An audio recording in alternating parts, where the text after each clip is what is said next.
Okay, fasten your seatbelts. This is Media Watch. Tonight starting with a very controversial issue. If you heard of Charlie Hebdo, well, I'll tell you if you haven't heard of it, it's a satirical magazine, comes out here in France. It's got a reputation for stirring things up, shall we say. And James, this is in response to the Islamist party Ennahda winning the election in Tunisia.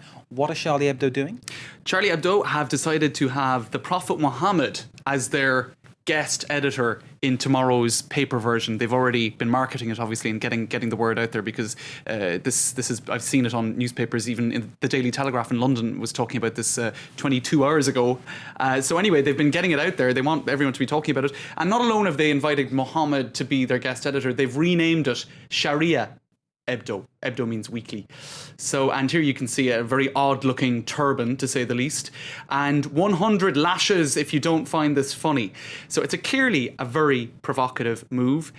Just to show some other front pages down, this is quite a recent one of Dominique Strauss-Kahn in a ballet tutu. That was a reference to a line that he came out with during a TV interview about having lost his light touch with the ladies.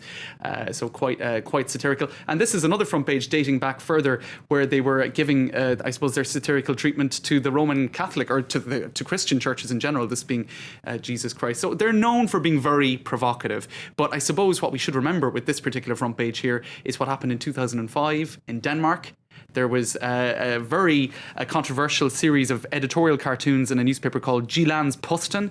There were demonstrations all around the world. They estimate that some 100 people died as a result of the violence that came out of the unrest. That was a reaction to those cartoons. Let's have a look at some of the reaction online. One person saying, "Il ne manquait plus que ça, bande de cons." That's all we needed, bunch of fools. So she's clearly thinking that this is going to be a provocative move by Charlie Hebdo. Another one here saying, look, for a while Charlie Hebdo hasn't been very funny. Even if they have God as their chief editor or guest editor, it's not going to make them any more funny. So somebody saying, look, taking, I suppose, a lighter approach to things. And this, it's tweets in English as well.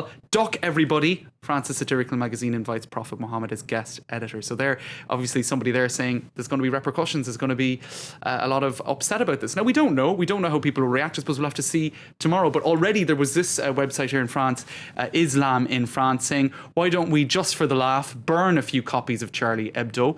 And this tweet here, which I thought was quite interesting as well, Charlie Hebdo's slogan is "Bête et méchant," stupid and nasty. And this particular person here saying Charlie Hebdo being very true to its reputation, stupid and nasty. Indeed, so, depicting the Prophet Muhammad in any picture, of course, is against Islamic law. Right. So that's, I suppose, against the Quran. That's where it gets a little bit more touchy than depictions of Christ, etc. Because you can depict Christ in the Christian faith. Sure. You can't do that in Islam. Now, Charlie Hebdo are also quick to point out that there is a play in a Paris theatre at the moment that has got a lot of controversy. It's a play about Jesus Christ, etc. It's an Italian play, and Christian right-wing people have been demonstrating outside this Paris theatre.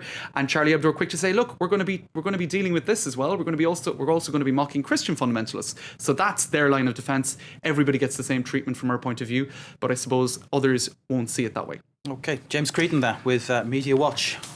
We'll of course bring you all developments on these stories as we get them. Thank you, sir.